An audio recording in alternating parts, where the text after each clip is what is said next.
Bonjour à tous. Aujourd'hui, on évoque le sujet qui déchaîne les passions, la sortie de la Zenith El Primero Chronomaster, référence 03 3100 3600. 41 mm de diamètre, parfait, 13,6 mm d'épaisseur, un peu épais, mais on va revenir aux attributs de la montre un peu plus tard. D'abord, on va mettre les pieds tout de suite dans le plat et citer le mot qu'il est très difficile d'éviter lorsqu'on parle de cette sortie, et ce mot c'est bien sûr Daytona. Est-ce que la montre ressemble à la Rolex Daytona? Oui, on va pas se mentir.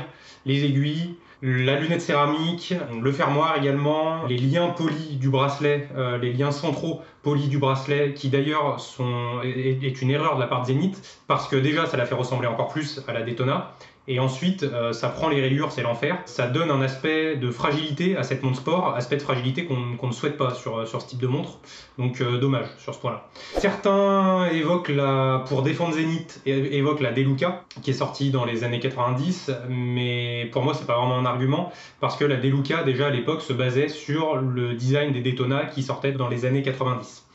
Également, quelque chose qui est intéressant d'évoquer pour cette sortie de la part de Zenith, c'est le fait que Zenith ne continue pas, enfin ils vont peut-être continuer à l'avenir, mais en tout cas pour cette sortie, ne continue pas dans le chemin qui a été exploré ces dernières années, qui est un chemin un peu hublot. On dit souvent que Zenith se hublotise. C'est pour moi quelque chose qui est intéressant là-dessus. On ne continue pas, en tout cas pour l'instant, dans cette voie-là. Alors la question c'est, est-ce que Zenith s'en sort malgré cette ressemblance avec la Daytona, et est-ce qu'ils obtiennent un passe-droit? Pour moi, la réponse est oui.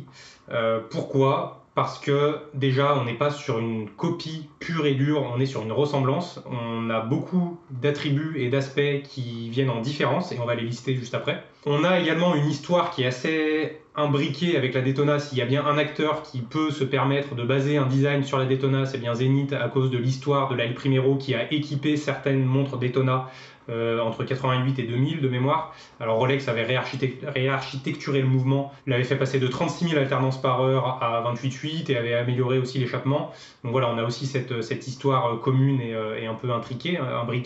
Également, Zenith est une maison qui a une longue histoire, et tout au long de cette histoire, Zenith a souvent basé ses designs sur des designs leaders existants de l'époque. Donc c'est pas forcément nouveau. Et Zenith arrive à chaque fois à garder une identité, même si elle base ses designs sur des design leaders, elle arrive à garder une identité, notamment au niveau du mouvement. On n'est pas sur une montre ou une marque qui arrive et qui met un mouvement générique et qui copie purement et simplement un design existant. Là, on aurait au final une montre qui serait moins intéressante et avec laquelle je serais plus critique. Là, c'est pas du tout le cas.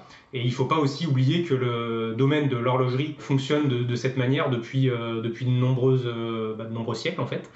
C'est pas une nouveauté, et encore une fois, on n'est pas sur une copie pure et dure, on est plutôt sur une ressemblance. Les ressemblances, elles ont fait toute l'histoire de l'horlogerie. Tout ça pour dire que les fanboys aussi, les fanboys de Rolex, pardon, arrêtez d'hurler au scandale, parce qu'il n'y a pas vraiment de scandale pour moi là-dedans, et au contraire, soyez plutôt fiers et heureux qu'une manufacture aussi prestigieuse que Zenith utilise le design de la Daytona et s'en inspire pour sortir des nouveaux modèles avec des choses aussi qui sont différentes.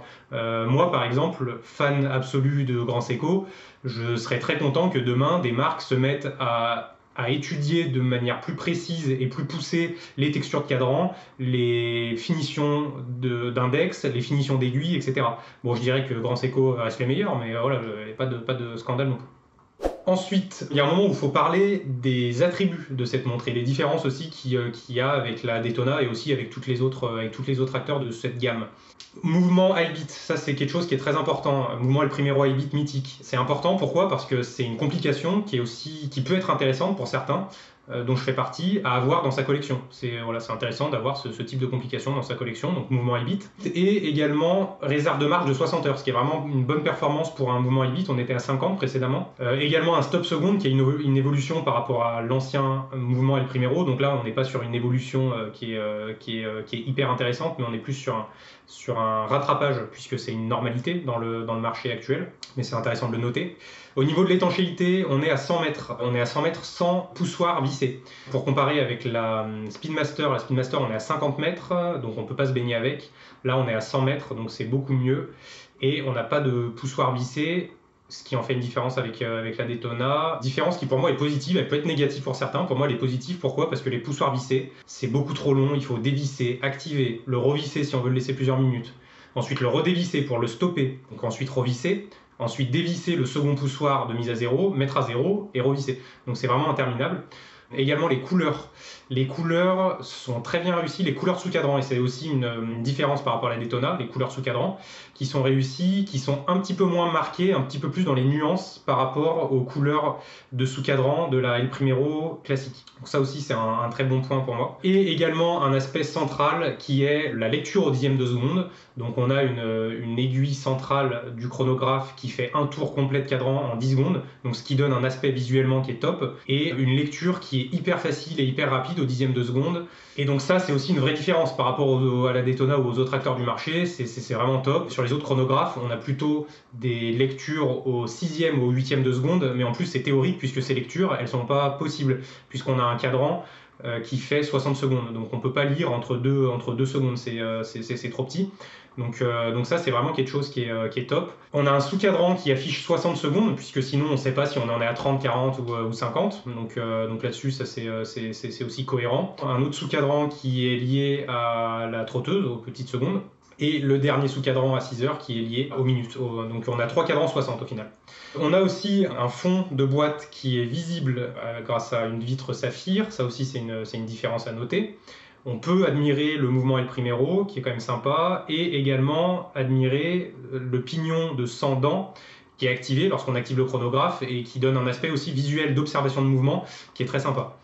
Donc voilà pour tous les atouts que je trouve positifs pour la Zénith. Le prix maintenant. Le prix, on est sur 9 700 €. Donc 9 700 €, 500 € de moins si on la met sur un strap. Ce qui est assez intéressant sur un strap parce que déjà ça lui donne un aspect encore plus différenciant par rapport à la Daytona. Et l'équilibre global est vraiment très réussi. Donc pour ma part, je valide aussi les versions sur strap. Bonne idée de la part de Zénith.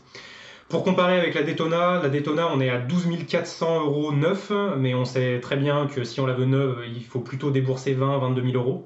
Donc au final, on a un écart de plus de 2 fois entre les 22 000 € et les 9 700 € de la Daytona. Donc c'est vraiment un gros écart et c'est vraiment un paramètre qui est important lorsqu'on analyse et qu'on compare. Et en plus, un aspect qui est aussi intéressant, c'est que dans 6 mois, 1 an et demi, on aura une décote neuve en magasin sur la Zénith qui sera de 10, 15, 20%. Donc elle sera même encore moins chère, elle sera plus aux alentours de 8 000, et donc là on aura un prix encore plus intéressant. Donc voilà pour le prix est vraiment top, elle est bien pricée. En conclusion, la Zénith, pour moi, est vraiment une bonne sortie. On est, comme je l'ai dit, je le répète, sur une ressemblance et non pas sur une copie. En plus, on a différents atouts qui la différencient de la Daytona. Et en ça en fait une alternative et une concurrente vraiment sérieuse à la Daytona. Et Daytona avait vraiment chasse gardée jusqu'à maintenant sur cette gamme des chronographes dans le domaine de l'horlogerie. Et je pense que c'est ça aussi qui dérange un peu les fans absolus de Rolex. Donc voilà, vous avez mon avis, c'est un sujet qui est très clivant, dites-nous ce que vous en pensez en commentaire et à bientôt.